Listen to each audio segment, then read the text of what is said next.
सभी को नमस्कार। आज हम भारत के भूगोल में भारत के सामान्य परिचय के बारे में अध्ययन करेंगे, जिसमें हम भारत का आकार, उसकी स्थिति क्या है, किस महाद्वीप में स्थित है, उसकी जो गोलार्ध के आधार पर देखते हैं तो कौन सी गोलार्ध में है, किन अक्षांश देशांतर रेखाओं के मध्य स्थित है, इसके बारे में चर्चा करेंगे। भारत विश्व की प्राचीनतम संस्कृति में से एक है। पिछले 5 दशकों में भारत ने सामाजिक आर्थिक रूप से बहुमुखी उन्नति की है। कृषि, उद्योग, तकनीकी और सर्वांगीण आर्थिक विकास में अद्भुत प्रगति हुई। भारत का विश्व इतिहास में भी महत्वपूर्ण योगदान रहा है। यदि हम भारत की बात करें तो भारत आज लगभग विकास की ओर अग्रसर है। यहाँ विभिन्न प्रकार की बहुउद्देशीय नदी घाटी परियोजनाओं, विभिन्न प्रकार के उद्योगों का विकास हुआ है। बेंगलोर में सिलिकॉन वैली सॉफ्टवेयर उद्योग के रूप में विकसित हुआ है। भारत ने आज तकनीकी, अंतरिक्ष विज्ञान, सैनिक शक्ति, कृषि विकास आदि में अभूतपूर्व प्रगति की है। हम बात करें भारत के इतिहास की तो प्राचीन समय में भारत का इतिहास गौरवपूर्ण रहा है। यहाँ विभिन्न प्रकार की सभ्यताओं, संस्कृतियों का विकास हुआ है, जिनमें सिंधु घाटी सभ्यता, वैदिक सभ्यताएं यहाँ विकसित हुई है।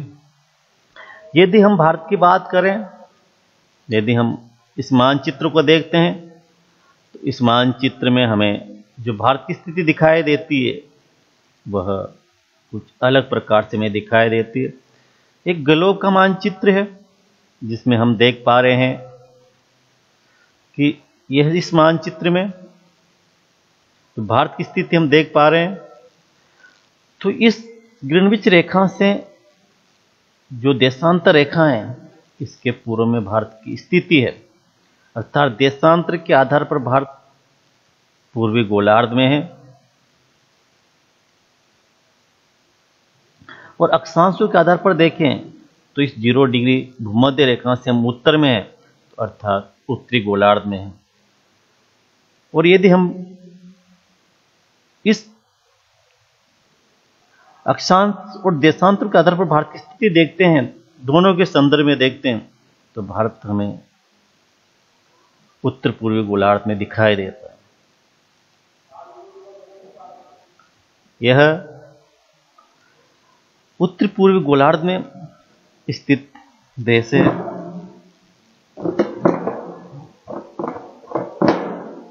इसमें हम देख पा रहे हैं यह एशिया महाद्वीप के दक्षिणी जो परिमंडल है, दक्षिण एशियाई परिमंडल, उसमें स्थित है। हम यदि गोलार्धों के आधार पर देखें, देशांतरों के आधार पर, तो उत्तरी अमेरिका और दक्षिण अमेरिका, कुछ भाग यूरोप और अफ्रीका महाद्वीप का पश्चिमी गोलार्ध में आता है और बाकी जो अधिकांश भाग है यूरोप का, अफ्रीका महाद्वीप का, यह पूर्वी गोलार्ध में। एशिया, ऑस्ट्रेलिया, ये भी लगभग पूर्वी गोलार्ध में है। हम अक्षांशों की बात करें तो इसके आधार पर एशिया का अधिकांश भाग उत्तरी गोलार्ध में है। अंडमान निकोबार द्वीप समूह ही दक्षिणी गोलार्ध में और ऑस्ट्रेलिया दक्षिणी गोलार्ध में, अफ्रीका दोनों गोलार्धों में स्थित है। दक्षिण अमेरिका महाद्वीप भी दोनों गोलार्धों में है और उत्तरी अमेरिका महाद्वीप वह उत्तरी गोलार्ध में है। इस प्रकार हम भारत की जो स्थिति देखते हैं, यदि हम भारत की स्थिति देखें मानचित्र में, तो हम देख पाते हैं कि जो भारत की स्थिति है, यह स्थिति कुछ अलग प्रकार की हमें दिखाई देती है।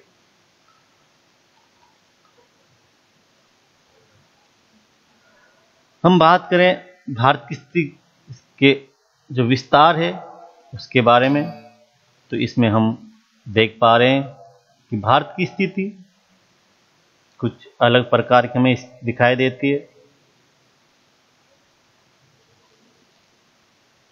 जैसा कि आप देख पा रहे हो। भारत जो उत्तरी गोलार्ध में है, तो इसमें हम देखते हैं कि जो इसकी स्थिति है, यह स्थिति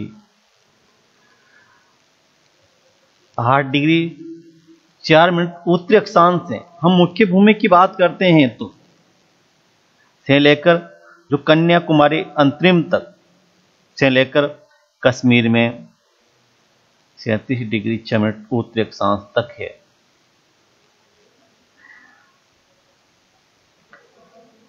भारत का जो मध्य रेखा के उत्तर में विस्तार है वो 8 डिग्री 4 मिनट, और यह स्थिति हमें कन्याकुमारी के नजदीक प्राप्त होती है, और यहाँ से लेकर कश्मीर यानी लद्दाख में 37 डिग्री 6 मिनट उत्तरी अक्षांशों के मध्य है। हम देशांतरों की बात करें तो भारत की जो स्थिति है, गुजरात में जो इसकी स्थिति 68 डिग्री 7 मिनट पूर्वी देशांतर से, इसकी स्थिति अरुणाचल प्रदेश में 97 डिग्री 25 मिनट तक है। हम बात करें इस भारत की, तो इसमें हम देखते हैं कि इसके जो मध्य से रेखा गुजरी है, ये कर्क रेखा, और ये भारत को लगभग 2 भागों में समान रूप से विभाजित कर देती है। इस कर्क रेखा के उत्तर वाला भाग भारत का उत्तरी गोलार्ध, यूं कहें कि शीतोष्ण कटिबंध में आता है, और नीचे का गोलार्ध शीत कटिबंध में आता है। इसके बाद हम बात करें इसी भारत में, तो आप देख रहे हो कि जो 82.5 डिग्री है, ये भारत का मानक समय है, जो भारत को लगभग 2 भागों में बांटती है। इसी के अनुसार भारतीय जो घड़ियां हैं, भारतीय जो समय है वो संचालित होता है, और इसका जो मध्य का मानने का कारण था कि भारत का आकार इतना अधिक है, तो यह भारत का जो मध्याह्न माना गया वो इसके मध्य से माना गया, क्योंकि लगभग भारत के पूर्व और पश्चिम का विस्तार देखें तो वो लगभग जो विस्तार है ये लगभग 2933 के समथिंग किलोमीटर है, और इसके आधार पर लगभग भारत में 2 घंटे का अंतर आ जाता है। इसी के हिसाब से हम देखें तो भारत की जो उत्तर से दक्षिण की लंबाई है, वो लंबाई 3214 किलोमीटर। तो इस प्रकार हम देखते हैं कि भारत विश्व का एक विशाल देश है, जिसके उत्तर में हम देख पा रहे हैं उत्तर पश्चिम में पाकिस्तान है, उत्तर पूर्व में चाइना है, उत्तर में नेपाल है, भूटान है, और भारत के बांग्लादेश के समीप बांग्लादेश है, पश्चिम बंगाल राज्य उसके समीप, और इधर म्यांमार पूर्व की ओर देख पाते हैं हम। दक्षिण में बात करें तो श्रीलंका महाद्वीप एक देश है जो भारत का पड़ोसी है। इस प्रकार हम भारत की स्थिति को देखते हैं तो भारत एक विशाल देश है, जिसकी स्थिति उत्तरी पूर्वी गोलार्ध में है। एशिया महाद्वीप की बात करें तो ये एशिया महाद्वीप में जो दक्षिणी एशियाई परिमंडल है उसके अंतर्गत आता है। यदि हम संसार के मानचित्र में भारत की स्थिति को देखते हैं तो हमें उत्तर पूर्वी भूभाग में दिखाई देता, और यदि हम एशिया महाद्वीप की बात करें तो एशिया महाद्वीप में जो भारत की स्थिति है वह दक्षिणी एशियाई परिमंडल में हमें दिखाई देती है। तो भारत की जब इस स्थिति की बात करते हैं हम, तो भारत एक विशाल देश है, यह उत्तरी गोलार्ध में स्थित है, और इसका मुख्य भाग है वो 8 डिग्री 4 मिनट उत्तर से 37 डिग्री 6 मिनट उत्तर अक्षांश तथा 68 डिग्री 7 मिनट पूर्वी देशांतर से 97 डिग्री 25 मिनट पूर्वी देशांतर तक है। जैसा कि हमने भारत के मानचित्र में देखा, कर्क रेखा जिसका मान 23.5 डिग्री 23 डिग्री 30 मिनट उत्तर में है, तो ये कर्क रेखा देश को दो भागों में बांटती है। मुख्य भाग के दक्षिण पूर्व में अंडमान और निकोबार द्वीप समूह बंगाल की खाड़ी में तथा दक्षिण पश्चिम में लक्षद्वीप समूह अरब सागर में स्थित है। हम इन द्वीपों को अपनी एटलस में देखते हैं तो हमें ये द्वीप भिन्न आकृति के दिखाई देते हैं। भारत की जब हम दक्षिणी बिंदु की बात करते हैं मुख्य भूमि के अलावा, तो वह अंडमान निकोबार द्वीप समूह में इंदिरा पॉइंट है, इंदिरा बिंदु है। वर्तमान में यह बिंदु जब 2004 की सुनामी आई थी तब जलमग्न हो गया था। लहरों के द्वारा, समुद्री लहरों ने इसको काफी क्षति पहुंचाई थी। यदि हम भारत के आकार की बात करें तो भारत के जो भूभाग का कुल क्षेत्रफल है यह लगभग 32.8 लाख वर्ग किलोमीटर है। भारत का क्षेत्रफल विश्व के कुल क्षेत्रफल में यदि बात करें तो यह लगभग विश्व का 2.4% है। भारत विश्व का 7वां बड़ा देश है। क्षेत्रफल के आधार पर देखें तो भारत विश्व का 7वां बड़ा देश है। हम बात करें क्षेत्रफल के आधार पर तो सबसे बड़ा जो देश है वो रसिया है, उसका क्षेत्रफल 170.7 लाख वर्ग किलोमीटर है। उसके बाद कनाडा जिसका क्षेत्रफल लगभग 99.7 लाख वर्ग किलोमीटर है। उसके बाद यूएसए यानी संयुक्त राज्य अमेरिका जिसका क्षेत्रफल लगभग कनाडा के लगभग बराबर जैसा ही है, 98.0 लाख वर्ग किलोमीटर। उसके बाद चाइना जिसका क्षेत्रफल लगभग 95.9 लाख वर्ग किलोमीटर है।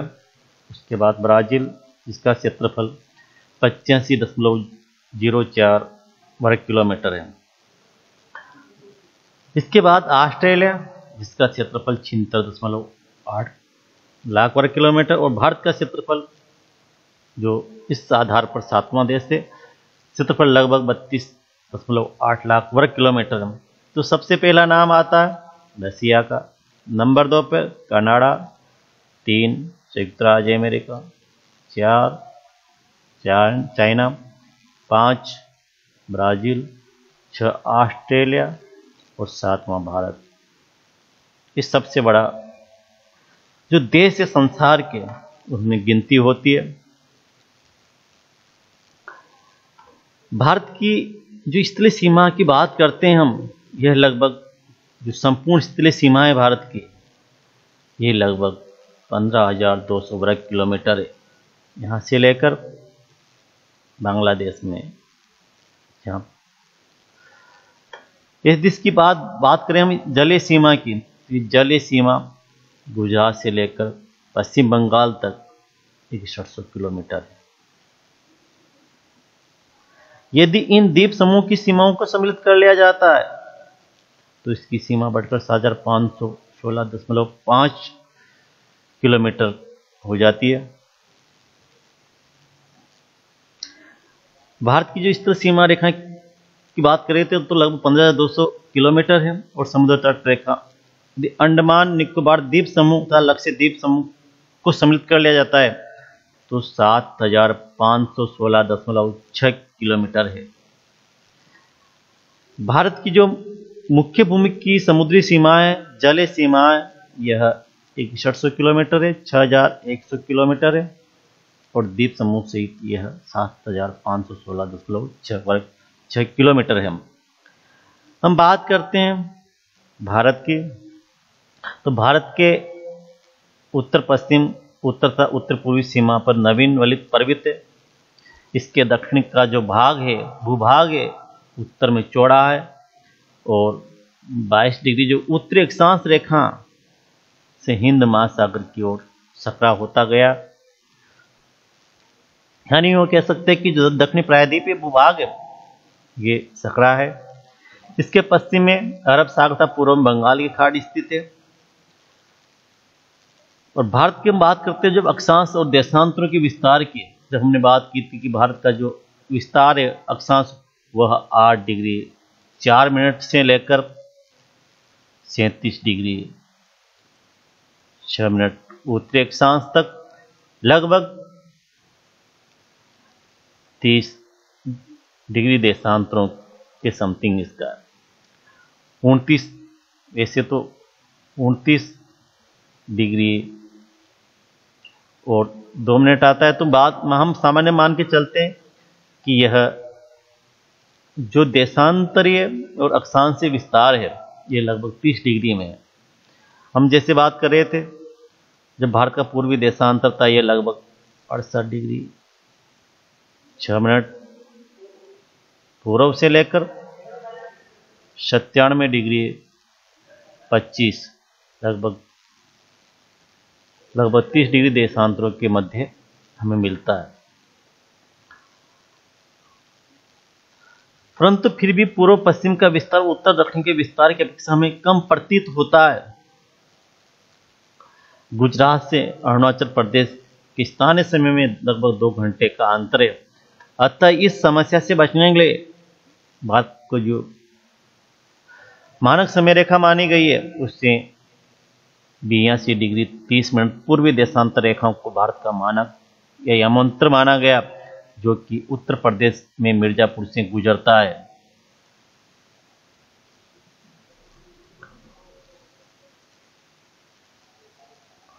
अक्षांश का प्रभाव दक्षिण से उत्तर की ओर दिन और रात की अवधि पर पड़ता है। जैसा कि हम देखते हैं कि हम शीतोष्ण कटिबंध, जो उत्तर का भाग है वो शीतोष्ण कटिबंध में है और दक्षिण का जो भाग है उष्ण कटिबंध में। भूमध्य रेखा के आसपास दिन 12 घंटे का होता है और जो हम गोलार्ध में कर्क रेखा की ओर बढ़ेंगे तो यहाँ दिन की अवधि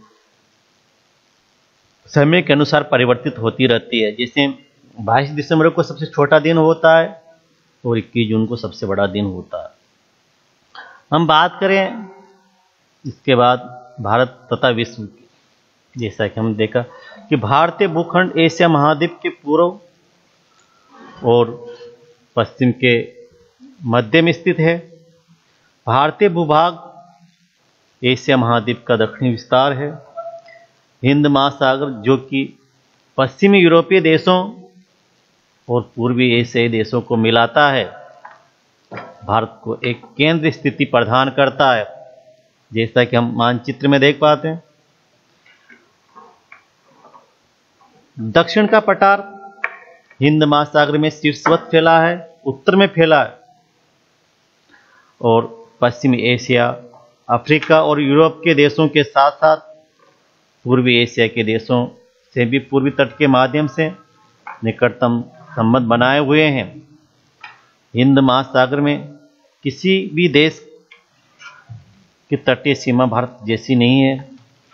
भारत की इसी महत्वपूर्ण स्थिति के कारण एक महासागर का नाम इसी के नाम पर रखा गया, जिसे हम हिंद महासागर कहते हैं।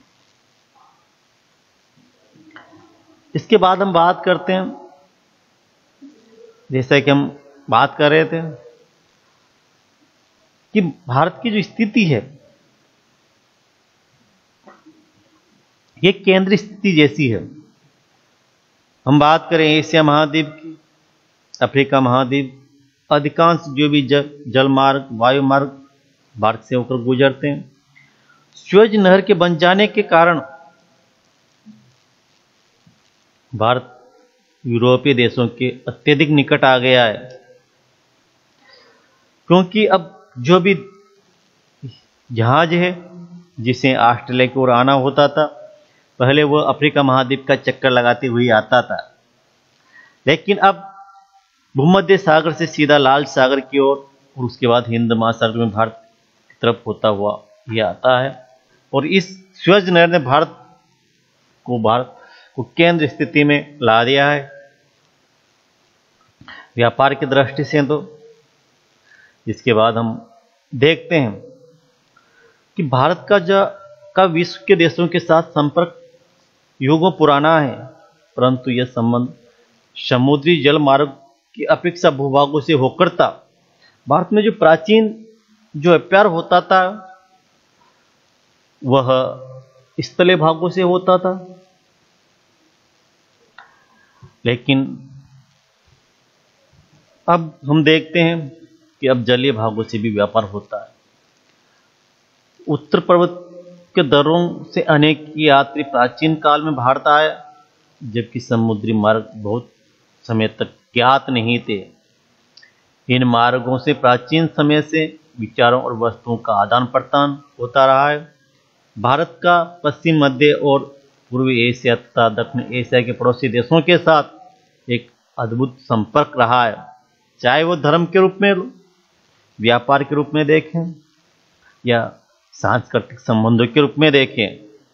भारत का पश्चिमी, मध्य, पूर्वी एशिया, दक्षिणी एशिया जो पड़ोसी देश है, उनमें विशेष संपर्क रहा है। भारत से जैसे बात करें, बौद्ध धर्म का जो प्रचार हुआ है वो दक्षिण पूर्वी एशिया में और दक्षिणी एशिया में खूब अधिक हुआ है। भारत की संस्कृति का इन पर काफी प्रभाव पड़ा है। इसी प्रकार उपनिषदों के विचार, रामायण तथा पंचतंत्र की कहानियां, भारतीय अंक एवं दशमलव प्रणाली आदि संसार के विभिन्न भागों तक पहुंचे हैं। मसाले, मलमल आदि कपड़े तथा व्यापार के अन्य सामान भारत से विभिन्न देशों को लाए जाते थे। जो भारतीय मसाले थे, जो ढाका की मलमल थी, ढाका की मलमल से निर्मित जो कपड़े थे, उसका व्यापार विशेषतः होता था। इसके विपरीत यूनानी स्थापत्य कला और पश्चिम एशिया की जो वास्तुकला है, उसके प्रतीकों जैसे मीनारों था, गुंबदों का प्रभाव हमारे देश के विभिन्न भागों में पड़ा है, देखा जाता है। हम जब मुगल कालीन स्थापत्य कला देखते हैं तो इनमें यूनानी जो स्थापत्य कला है, पश्चिमी एशिया की जो वास्तुकला है, ये हमें दिखाई देती है। इसके बाद हम बात करते हैं भारत के पड़ोसी देशों की। भारत के पड़ोसी देशों की बात करें तो भारत का दक्षिण एशिया में एक महत्वपूर्ण स्थान है। भारत में वर्तमान में 27 राज्य, 28 राज्य हैं और 9 केंद्र शासित प्रदेश हो गए हैं।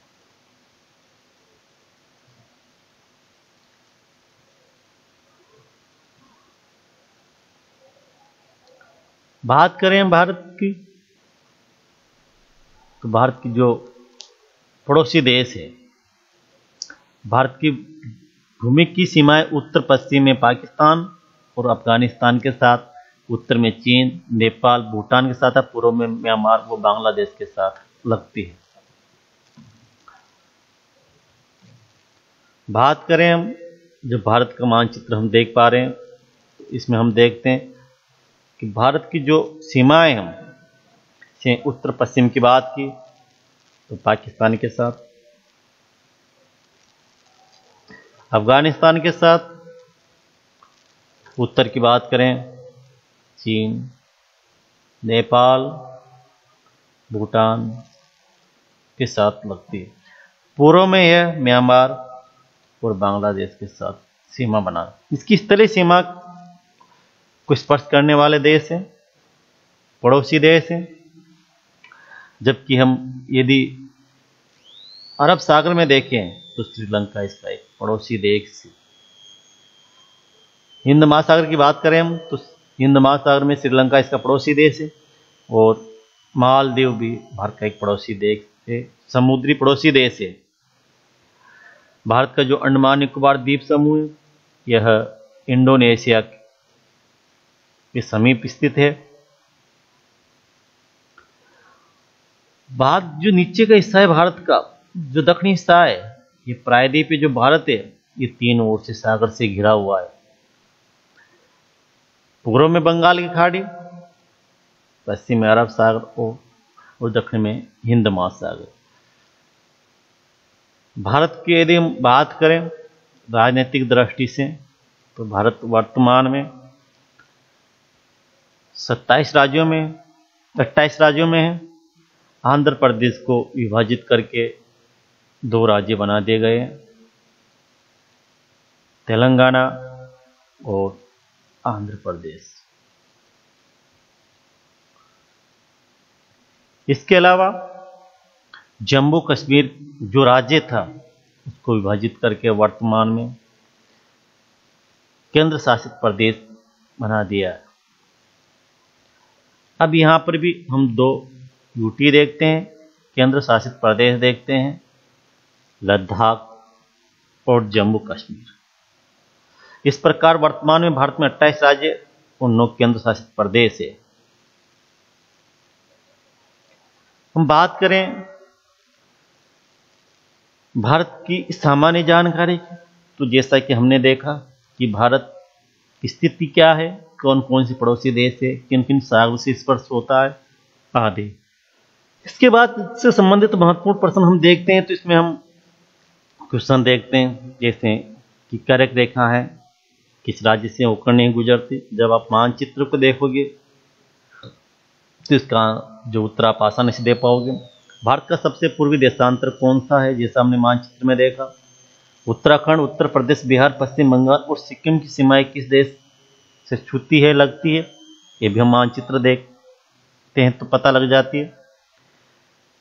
यदि ग्रीष्म अवकाश में आप यदि कवरती जाना चाहते हैं तो किस केंद्र शासित क्षेत्र में जाएंगे। जब हम द्वीपों की बात करते हैं उसके अंतर्गत यह एक द्वीप की राजधानी है, किसके अंतर्गत आती है। जब हम द्वीपों का अध्ययन करेंगे मानचित्रों के द्वारा इसका हम आसानी से पता लगा लेंगे।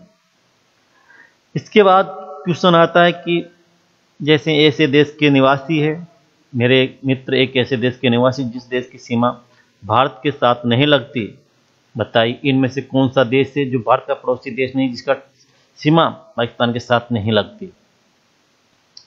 इसी प्रकार जो छोटे क्वेश्चन हैं, अरब सागर से बंगाल की खाड़ी में स्थित द्वीप समूह के नाम बताइए। दक्षिण में कौन कौन से द्वीपीय देश हमारे पड़ोसी है, नाम बताइए।